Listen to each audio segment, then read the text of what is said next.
I met her on a rainy Thursday in a bookstore that smelled like old pages and cinnamon. She stood near the philosophy section, tracing her finger across the spine of a book she'd probably already read.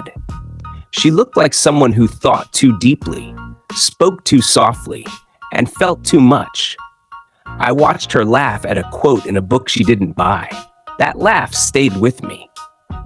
We didn't speak then, not until weeks later when we met again. Same bookstore, same section, different weather. She noticed me first. "You're the guy who stares at people reading," she joked. I smiled. That was the beginning. We became something. Not quite friends, not quite lovers. It was always in between. She texted me poems at 2 a.m. I made her playlists with songs that reminded me of her. We drank black coffee and shared silence like it was sacred. Everyone around us asked if we were dating. We always laughed it off. But feelings don't stay neutral forever. The first time I realized I was falling for her was during a thunderstorm. The power went out, and we just sat in the dark, listening to the rain. She told me her fears like she was handing me glass. Slow, careful, trembling. I wanted to protect every part of her she thought was unlovable. I didn't tell her I loved her that night. I told her she made silence feel warm. She smiled like it hurt. She said, "I'm scared you'll leave when things get real." I said, "I'm scared you'll never let me stay." We didn't talk about it again. That's the thing about almost relationships. They exist in this space where everything is felt deeply but never spoken completely. Like we were trying not to ruin what wasn't even real. Part 2, we had rules, unspoken ones. No jealousy. No "I miss you" texts unless it was a joke. No calling after midnight unless something was really wrong. We broke all of them. She once called me crying at 3:12 a.m. because she missed her mom. I walked 20 blocks in the cold just to sit with her. We didn't speak. I just held her hand. She said, "You always come when I need you." I wanted to say that's because I love you, but I didn't. Instead, I said, "Always." We had movie nights where we didn't finish the movie. We'd pause it halfway through and end up talking about fears, love, the universe. She once asked, "Do you think we're wasting time by not defining this?" I shrugged. "Maybe some things are better undefined." She said nothing. But I saw the way her eyes dimmed, like she wanted something more but was afraid to ask. Or maybe she already had her answer. Part 3. The first time she kissed me, it felt like falling off a cliff I never wanted to climb down from. She kissed me like a secret, like something we shouldn't be doing, but couldn't stop. After, she whispered, "This changes everything." I nodded, but I didn't know what that meant yet. The next morning, she made us pancakes and wouldn't meet my eyes. She said we should go back to how things were, that it was a moment. But how do you go back to pretending when your heart has already crossed the line? She pulled away, not all at once, but in small ways. Shorter replies, canceled plans, fewer poems at 2 a.m. I felt her fading like the final notes of a song you didn't want to end. And I let her, not because I didn't care, but because I thought if I held on too tight, she'd slip through my fingers anyway. We became ghosts sitting beside each other, laughing at jokes we didn't find funny anymore. Part 4. One night we got drunk and honest. The worst combination. She looked at me with glassy eyes and said, "You make me feel everything and nothing at once. It terrifies me." I asked, "Why do you keep running from this?" She answered, "Because I don't know how to be loved without thinking it'll end." I reached for her hand. She didn't pull away, but she didn't hold back either. That night, we slept in the same bed, facing opposite directions. I heard her crying quietly into the pillow, and I didn't turn around, not because I didn't want to, but because I knew if I did, I'd fall apart too. And maybe she was waiting for me to try. But sometimes the silence between two people is louder than the words they're too afraid to say. Part 5. We stopped talking for a week. No texts, no calls, just space. It was hell. I saw her post a picture with another guy, just friends, I told myself. Then I saw a photo of his hand on her knee. I knew that touch. I recognized that kind of closeness. Jealousy burned in places I didn't know could ache, but I had no right to ask. We were never official, never defined. When she finally texted, it was simple. Can we talk? I said, always. We met at our bookstore. She didn't buy a book. I didn't either. She said, I miss us, but I don't know how to fix us. I replied, maybe we broke the moment we started pretending it wasn't real. She looked at me like I was a stranger. Maybe I was. Part 6. She started dating him a week later. I watched it unfold on social media like a slow-motion car crash. Smiles that looked staged, captions that screamed, I'm fine. But I knew her too well. Her happiness was never that loud. She stopped texting me. I didn't blame her. I guess you don't text the person you almost loved when you're trying to love someone new. But she liked my posts, every single one, like little digital fingerprints saying, I still see you. I wanted to hate her, wanted to delete every song, every memory, every second. But I couldn't. Love doesn't turn off. It fades slowly, like the last glow of sunset before everything goes black. And I still kept the playlist, and the poems, and that memory of her smile in the rain. Part 7. 3 months passed. She messaged me out of nowhere. Do you have time for coffee? I almost said no. I almost protected myself, but I didn't. She looked different. Not sad, not happy, just tired. Like someone carrying too many what-ifs in her pocket. She said, it didn't work out. I thought I could force something real. I nodded. Then silence. The kind that used to feel warm. Now it felt like cold air between two people pretending not to miss each other. She said, I thought I was broken. You made me feel whole. And that scared me more than being alone. I didn't reply because part of me wanted to say, come back. And part of me wanted to say, too late. Part 8. We tried again. Not officially, just slowly. Long walks, deep talks, no titles, no pressure, just presence. I thought maybe this time we'd get it right.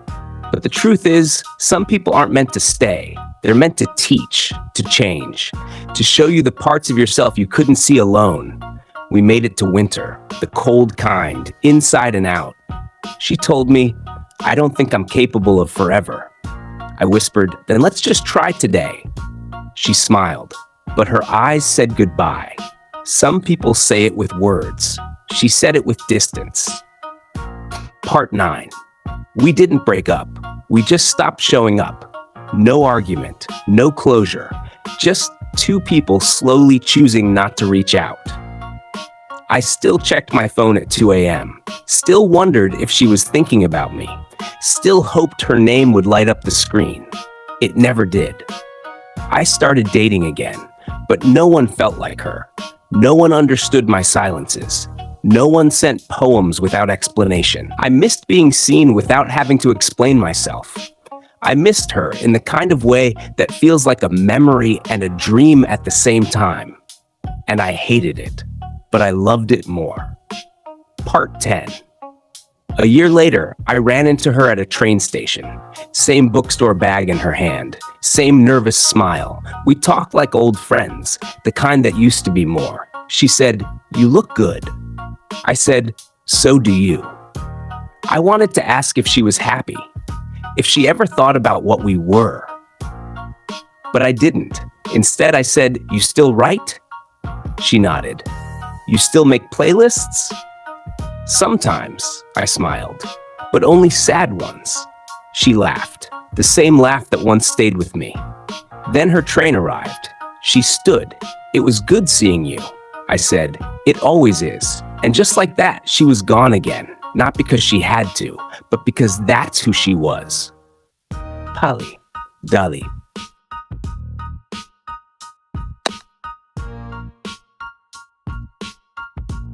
I tried to forget her, deleted her number, archived the chats, tossed the notebook where I wrote down things she said that made me feel too much. But forgetting someone like her is like trying to unfeel warmth. You remember what it felt like, even if it's not there anymore. I saw her in strangers, in songs, in rainy days. Every time I passed that bookstore, I hoped to see her again. But hoping hurts more when you know it probably won't happen. Pages filled with her name I never meant to write. Regret tastes like her favorite coffee, bitter but familiar.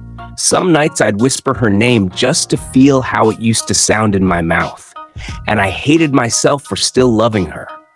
But I did. Part 12. She texted me on my birthday. Simple. No emojis. Happy birthday. I hope you're doing well. I stared at it for 5 minutes before replying. Thank you. Hope you're good too. We didn't say more, but that one message brought it all back. That night I walked past our old spots, the coffee shop, the park bench, the bookstore window. I wondered if she was thinking about me too. She probably was, but neither of us said it. We were the kind of people who only spoke loudest in silence. I went home and played the playlist I made for her. Track 3 still hit hardest. Part 13. I saw her with someone else. He held her like I used to. She smiled like she did with me, but something was off. She was performing. She caught my eye for a second. A quick flash of recognition, of guilt, of something unspoken. She didn't come over. Neither did I. But that look stayed with me. Later that night, she messaged me. Today was weird. I replied, yeah. She said, you looked happy. I said, you didn't. And that was it. Even in honesty, we found a way to hide. We were experts at almost saying what mattered. Part 14. There was a moment, brief, fragile, when I thought we'd try again. She messaged me a quote from a book we once read together. I wish you could have loved me louder. I responded, I did. You just never turned up the volume. No reply. 2 days later, she posted a photo of her moving to a new city. Caption, fresh starts. I didn't like it. I didn't comment, but I stared at it long enough to memorize the skyline in the background. She was gone again. This time physically too. And somehow, that hurt less than all the emotional leaving she'd done before. Part 15.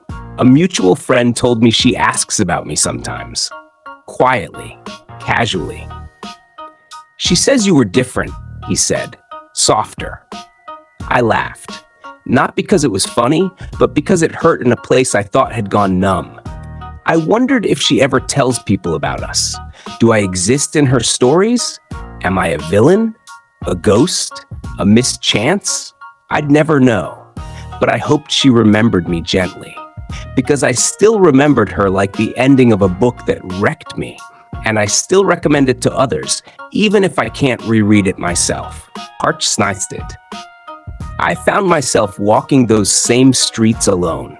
The echoes of our conversations still lingered in the air, haunting and bittersweet. Sometimes I caught myself smiling at a memory, only to be hit by the weight of what could have been. She was out there, building a new life in a new city, while I was stuck rewinding the past like a broken record. I wanted to text her, to ask if she ever thought of us, of me. But I never did. Because some questions have no answers, and some loves have no endings. Part 17. Months later, I got a letter, no return address. Just her handwriting on worn paper. I'm sorry, it said. For all the almosts, the could have beens, the silence. I never stopped caring, just didn't know how to stay. Reading those words, I felt both closure and new pain. It wasn't the end I wanted, but it was an end nonetheless. I folded the letter carefully, placed it in a box with the memories I wasn't ready to let go of. Part 18. I started writing again. Not poems, not songs, just words. Words about love, loss, hope, and the delicate dance between them. I realized then that she taught me something important. Sometimes love isn't about holding on. It's about learning to let go without forgetting. And maybe that's the truest kind of love there is. Part 19. Years passed. I met new people, laughed more, healed more. But every now and then, in quiet moments, her name would slip through my mind like a ghost, whispering reminders of what was real. I'd smile softly, thankful for the story we wrote together, even if it was never published or shared. Because some stories don't need an audience, they just need to be lived. Part 20. One cold evening, I walked past that old bookstore. The rain started falling again, soft and persistent. For a moment, I imagined seeing her there, smiling that shy smile, hoodie pulled up, notebook in hand. I whispered into the wind, "Thank you," and walked away, finally ready to write my own next chapter. Title: When We Were Almost Something. Description: a 20-part emotional journey through the fragile space between friendship and love, where two souls connect, drift, and learn the meaning of almost. A story of what it means to care deeply, to fear vulnerability, and to find peace in letting go. Tags: love story, heartbreak, emotional journey.